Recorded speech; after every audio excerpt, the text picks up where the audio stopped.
Ce petit message d'abord pour féliciter nos Bleus et la victoire 3-1 contre le Sénégal avec les 2 buts de Kylian Mbappé et puis le but de Bradley Barcola. Donc bravo à nos Bleus, c'est un bon début de championnat, de Coupe du Monde et j'espère être là, je sais que je serai là le 19 juillet prochain pour la finale. Mais célébrer nos Bleus est une chose, je voulais aussi vous rendre compte de ce G7 et de ce que nous sommes en train de construire. Il y a beaucoup de textes qui sont en train de sortir, d'accords qui sont en train d'être conclus sur des sujets très importants, comme la lutte contre le virus Ebola, la lutte commune face au cancer, une plus grande solidarité, une organisation commune sur les minerais critiques et les terres rares. Mais je voulais insister sur 2 choses. La première, nous avons tous soutenu l'accord qui a été conclu entre les États-Unis d'Amérique et l'Iran. Cet accord est une bonne chose. Le président Trump est avec nous, il l'est pendant ces 2 jours, il sera demain avec nous, il sera demain aussi avec nous dans un moment plus bilatéral pour fêter les 250 ans de l'indépendance.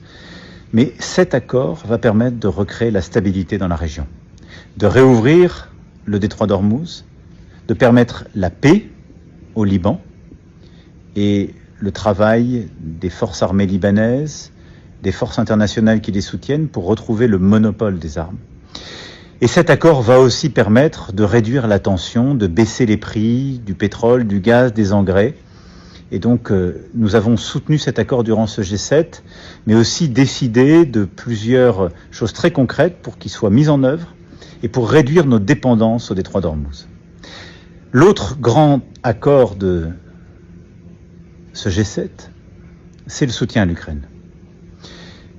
Tous, nous avons reconnu que la situation d'aujourd'hui n'a rien à voir avec celle d'il y a 6 mois. L'Ukraine résiste beaucoup mieux qu'attendu. Elle résiste avec courage. Elle résiste après un hiver si difficile. Après les attaques contre les populations civiles, contre ces derniers jours des lieux de culte. Et donc nous avons décidé au niveau du G7 de soutenir l'Ukraine plus fortement. D'abord pour qu'elle puisse se défendre face aux tirs de missiles et aux attaques de drones. Ensuite, pour qu'elle puisse avoir des capacités pour se projeter dans la profondeur et donc se défendre, y compris quand elle est attaquée de plus loin.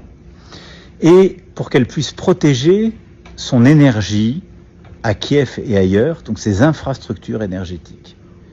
Nous avons aussi décidé tous ensemble, dans l'unité de ce G7, d'accroître la pression sur la Russie et en particulier sur la question des ressources de pétrole, de gaz qui servent la Russie à financer son effort de guerre.